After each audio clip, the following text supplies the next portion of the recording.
Of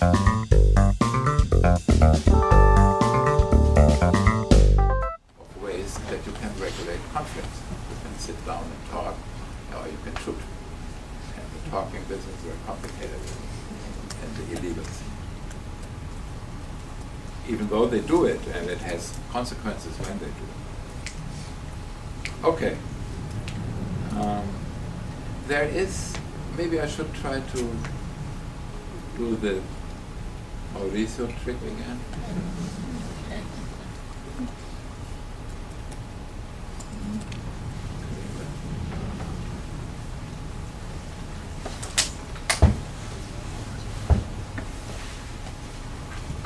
There's a list, there's a pretty good list of countries by intentional homicide rate that is,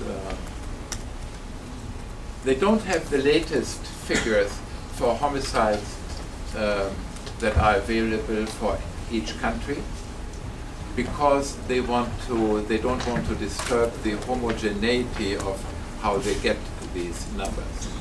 But it's a quite serious methodology that is behind these statistics of the United Nations Office of Drugs and Crime. They are biased, and there's a lot of things to say about the whole office, United Nations Office of Drug and Crime. But this homicide report is methodologically much more solid than most other surveys, homicide monitors, etc. So it doesn't give you the exact numbers who at this very moment is the country with the highest homicide rate. It all relates to something like 2015 or 2000. But it gives you quite a good idea of how things are being distributed. Now you can look here. You go from Andorra. They don't have a homicide per year. So they have a 0.00 thing, and they are in Europe. And then you can take, let's say, the first 20 countries with the lowest homicide rate. Number 2 is San Marino. Number 3 is Liechtenstein, where you cannot take them so seriously because they hardly have any inhabitants. And where there are no people, there is very little killing. Macau is already quite interesting. Singapore, Hong Kong. Japan is very interesting, a large country with hundreds of millions of inhabitants. And they have a homicide rate of 0.31. Then you have Indonesia, another large country. They have had their own massacres in the 1960s, but now they have a homicide rate that is minimal. Austria also, only half a person is killed in Austria per year per 100,000 inhabitants. So you have to wait 2 years to have one person per 100,000 inhabitants killed. Norway, also 0.56. Netherlands, 0.61. Ireland, 0.64. Spain, 0.66. Switzerland, well, Switzerland is not in the 20 countries with the lowest homicide rate, but they're number 21, and they have 0.69. So it seems some Asian countries, but also some European countries, they are quite free from homicides. And when we look at just regions, we find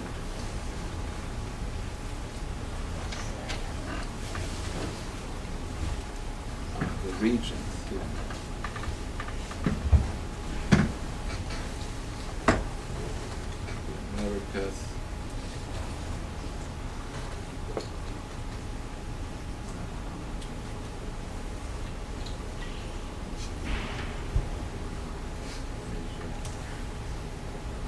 See, Europe has these point things 0.7, 0.8, 1. Moldova has 3, Belarus, Ukraine has 4, Russia has 11. So they spoil the party in Europe, but the more Western you get in Europe, the better things are. And you have a different world there. You have people sitting in the street having coffee. Nobody talks about security because there is a 0.4, 0.5 sort of rate of homicides. With robbery, it's similar. You will not be thinking about robbery. You sit in Eimsbüttel and everybody sits around and nobody talks about security. It's different from São Paulo. So this is not a bad list if you want to have an overview of how things are. And in the Caribbean, look here, they have some places with 2.7, but then most of the countries in the Caribbean, they have something like 6, 7, 8 above world average, and they climb quite far above world average, 10, 11, 14, 25, 29, 30, 33. Now these are preoccupying levels of violence. And then we have a look at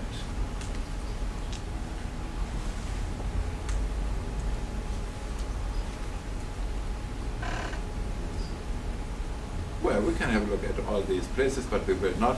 Just wanted to call attention to the fact that this is not a bad list in the Wikipedia, and you can play around with it and look at different aspects.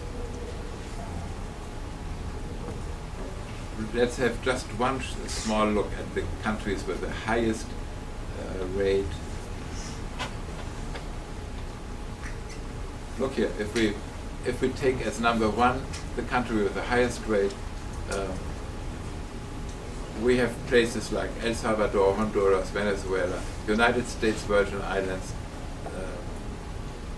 honeymoon destination with 52. That's 100 times more than some of the Western European countries.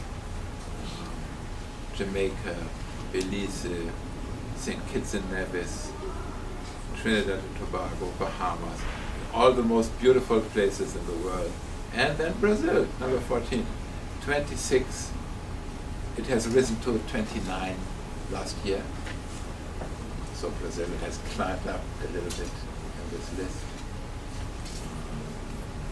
Getting close to the Bahamas and to Trinidad and Tobago.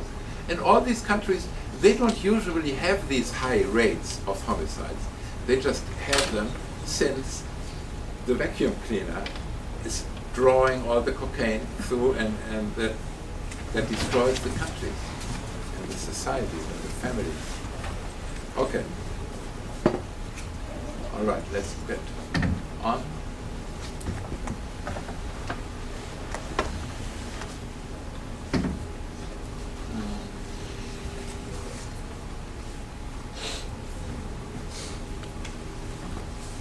Yeah, there's an interesting duplicity of events. I arrive in Brazil, and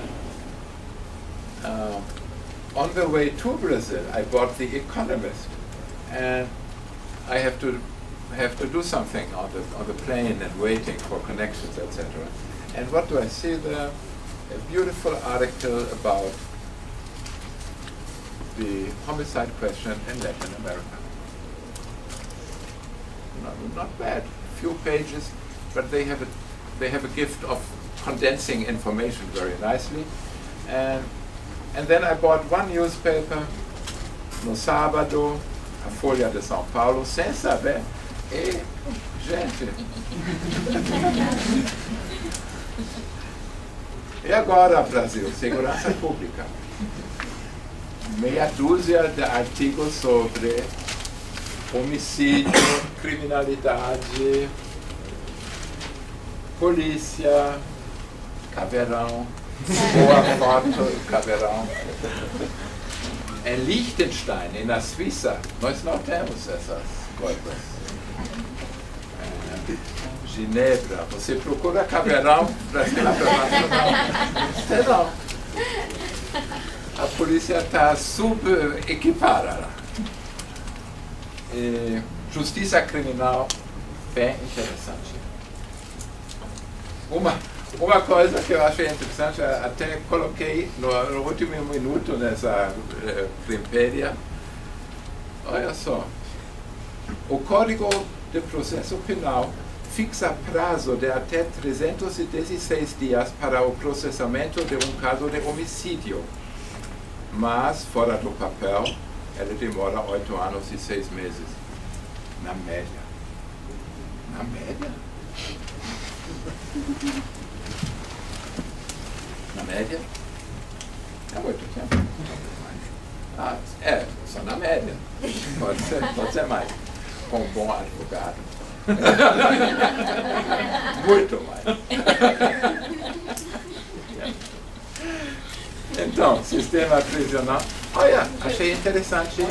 Sobretudo, parece que tem uma jornalista, Fernanda Mena, que escreveu a maioria desses artigos que me impressionou.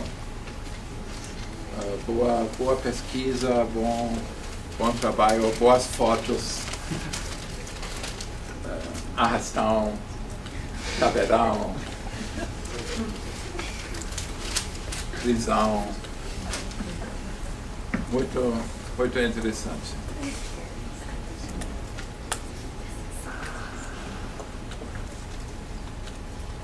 Olha, vou contar para vocês, assim vocês não precisam ver, se bem que tem na internet ainda essa coisa, se não tem na banca, tem na internet, mas vou falar para você tudo grátis o que a Fernanda Mena escreveu e o que o Economist escreveu. Rapidinho. Isso é do Economist. América Latina, 8% da população do mundo, mas 38% de homicídios.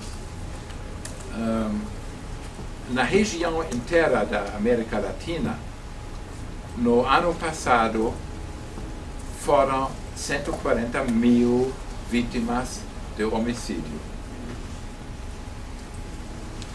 Mais do que anualmente nas guerras nos últimos tempos. Claro que a Segunda Guerra Mundial era diferente, mas desde então o homicídio é mais perigoso do que a guerra.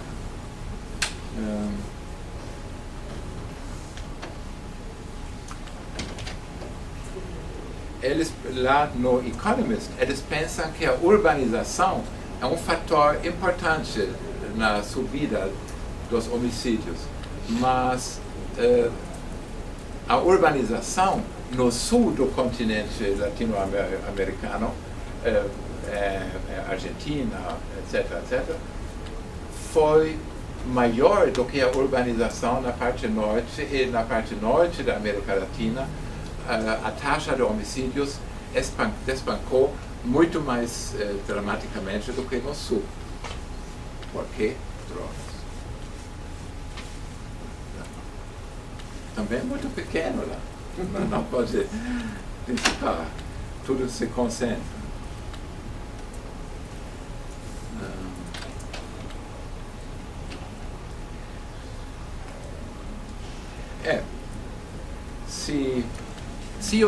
Se o modelo dos países mais moderados, que conseguem controlar a taxa de homicídios, espalha para os países vizinhos até o ano 2030, poderia-se salvar mais de 2,5 milhões de vidas.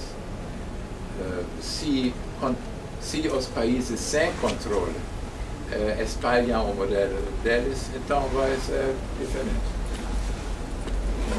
Depende muito de que tipo de política e desenvolvimento social e na política criminal e nas prisões etc. A gente vai ter na América Latina daqui adiante.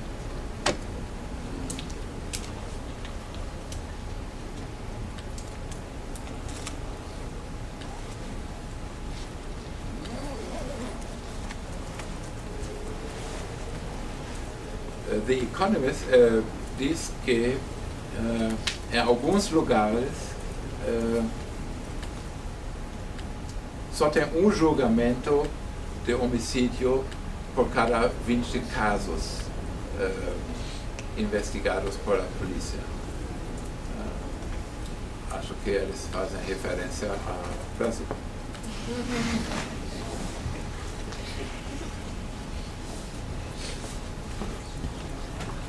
Another thing that is empirically shown, brutal government crackdowns often make things worse. Grossly overpopulated prisons have become crime factories rather than rehabilitation centers. Can we say that? Yeah. Well, there's an instituto, the Igarapé Institute, no Rio de Janeiro. They say approximately 80% of homicides in large and medium-sized Latin American cities occur on just 2% of the streets. Now this could be an interesting start. They say we can define the streets where the homicides occur, and those are only 2% of the streets in these cities. And if we can deploy personnel there, and if we can analyze the situation there, and if we can try to use intelligence also in dealing with these 2% streets, we might have a start of controlling them and getting the rates down.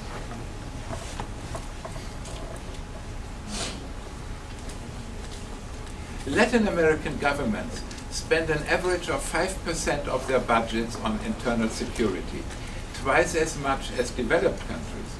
A recent study of the Inter-American Development Bank estimates the direct costs of violent crime in the region at $236 billion a year. That's quite a lot of money, and it hampers development.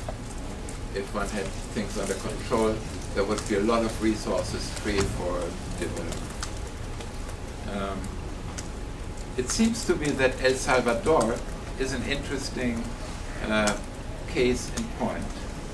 In 2004, they put soldiers on the streets and threw thousands of gang members into prison to clamp down on crime. What was the consequence of putting thousands of gang members in prison? A rise in homicides. How come? Difficult to understand. Then, in 2012, they had a different strategy, a peace between the big three gangs, and they gave imprisoned leaders luxuries like flat-screen televisions and fried chicken if they would tell their people in their gangs to stop killing. Then the murder rate went down by 50% overnight because of flat-screen television, chicken for the bosses.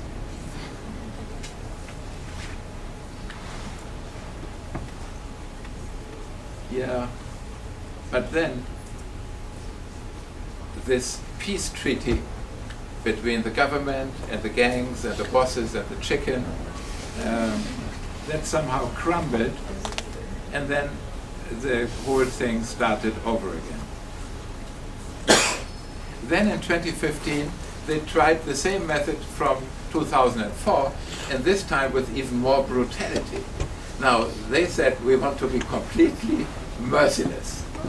And that works also. Top security prisons. Our first murders rocketed to 104 per 100,000 people.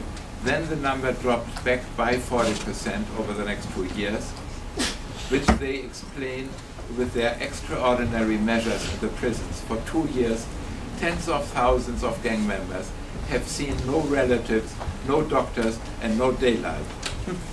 At the same time, the numbers of the public shot by police have gone up 15 times, sparking an international outcry. The treatment that the state provides should not be as bad as the sickness itself, said the United Nations Special Rapporteur on extrajudicial execution. So what you can do is you just exterminate a large part of the population, and that might have some effect on crime. It's not sure, but it might get crime down for a time, but it could any time go up again. So, but the example of El Salvador with these different policies followed, sometimes you crack down and crime goes up, sometimes you crack down, crime goes down, sometimes you broker a peace, etc. So that would be worth a detailed study, and maybe there are. It seems there are detailed studies, but that could be a good case for criminologists to sort of evaluate more deeply. And then there is this researcher in Rio, Ignacio Cano, who has done research on the militias, and he has now also done research on homicide reduction programs. He looked at 93 homicide reduction programs in Latin America, and it's not quite clear what was found out. One thing that he found out for sure was they are not being evaluated in a good fashion, and so one does not really know what is causal, what is not causal. Okay, let's go to Fernanda Mena and her colleagues at the Folia.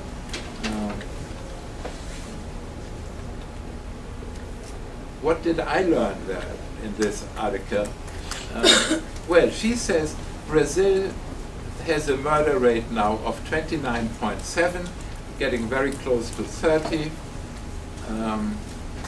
That is about 3 times the rate that is considered acceptable. That I found interesting. Why is 10 acceptable? Coming from Western Europe, you know, we would say, well, 1.0 is acceptable, 2.0 is acceptable, 3 we already think, are we in Russia? So why is 10 acceptable? Now 10 is acceptable, I think, because 8, 9, 10 is what we see in the United States. Oh yeah. Yeah, that's because that journal is very political, biased, Yeah. and that's actually our rate in São Paulo right now. So to make our state look good, you say that up until 10 it's okay. Yeah. And that's what we have here in São Paulo. Yeah, right, São Paulo. Yes. Yeah, right. São Paulo is acceptable. Yeah. Yeah. Because we are proud of the public security in the state. Yeah. But We that's still not have Brazil. coming elections. So the elections Yeah. are coming. That's why there's saying 10. Yeah. and So I so- stumbled over this acceptable. Now I understand. Yeah, that's Yeah. it. We are here, and what we have here is It's acceptable. okay. Yeah. It's okay. We don't say it's great, but it's It's acceptable. better than the rest of Yes. the country. It's much better than Sergipe. Yeah, Of course. Yeah. It's always been better than Sergipe. It's about make Brazil São Paulo again. New Of version course. of Make America Great. That's it. Yeah, yeah, yes, yes, right. Right. Yeah, with 61,284 deaths in the last year, that of course is in absolute numbers, that is a record for Latin America, because Brazil is the largest country. And then with a considerable rate that is higher than acceptable, we have 60,000, 61,000 deaths. And that has been going up quite steeply over the last years. And that's a reason for concern. Yeah, 100 inquéritos policiais de homicídio geram 34 denúncias por parte do Ministério Público e só 5 chegam ao julgamento. Now, considering that even in the United States, with all their technicalities, the rate of wrongful convictions is quite high, even in murder cases. So high that in the state of Ohio, they, at a certain given time in the 1990s, they had to transform all capital punishments in that state into life sentences because there was such a high rate of proven, DNA-proven wrongful convictions. In Germany, there are judges who say that in Germany, maybe 1/4 of all convictions are wrong. 1/4. Yeah. Wow. Yeah. Now, people in Russia say the justice system there is like a lottery. No. So you get from, I don't know about Brazil, but now of these 5 convictions, maybe 1 or 2 might be wrongful ones. But there are many convictions that don't happen, that would be not wrongful ones. So this is quite an evaluation of a justice system. And I don't know when a justice system becomes acceptable. I don't think the German system is acceptable. But I have not seen very many acceptable systems in my life. But then, yeah, this would be a fertile campo de pesquisa. When is the justice system acceptable? Why not have, I mean, when we go to the supermercado and we buy milk, we have a linha de não sei o quê para o consumidor. You get a wrong milk, you said, oh, it smells bad, then you liga número da proteção do consumidor e eles vão fazer alguma coisa. But when you get a wrongful conviction, you don't have this fucking number. And that's pretty bad. The justice system is so in all over the world. The criminal justice system delivers services to the society, to the victims, to the witnesses, to the accused. It's also a service to the accused because you have your constitutional rights. So it's a service. But nobody notices in the system that it is a service. If everybody understood that it is a service, you would have that fucking telephone number. It's just aloof. It's like in the Middle Ages when one was not thinking it's a service, but it's something you do from above to below, and everybody shuts up. You know, and if you don't shut up, you shut up. Huh? The way we organize our criminal justice system is from authoritarian times, when people were subjugated to the absolute state authority, and we have some bourgeois elements in it, but we don't really see them blossom. So why not reorganize the whole criminal justice system to the bones completely, and work on the notion of justice? People don't even think of justice anymore. They think of, yeah, we have a case, yeah, with now está arquivado, tudo bem. Vamos arquivar outro, etc. Ou vamos julgar, vamos botar na prisão, mas também, será que esse caso é culpado? Esse cara, quem sabe? Muitas vezes não. Tudo bem. Olha, now, when I was reading Fernando Mena's pieces, and of her collaborators, and I was looking at these homicide rates, I was recalling a book that is interesting from the year 2009, Randolph Roth, American Homicide.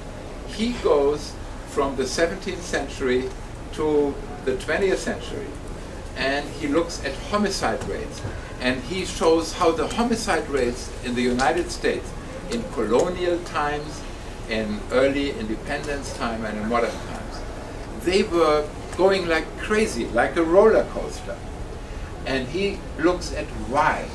Why were they so high in the 17th century? Why were they getting lower? Why then higher again? And he has quite an interesting explanation. And somehow, I think, if Randolph Roth is right for the United States with his factors that he says are responsible for higher or lower homicide rates, if he is right, then that could be a good lead if one wants to explore why do we have these high homicide rates in Latin America and in Brazil. Now, the drug question is certainly one answer, but there is more to it, and that what is more to it may have to do with the drug question. Again, we will see. Now, Randolph Roth says, to make it short,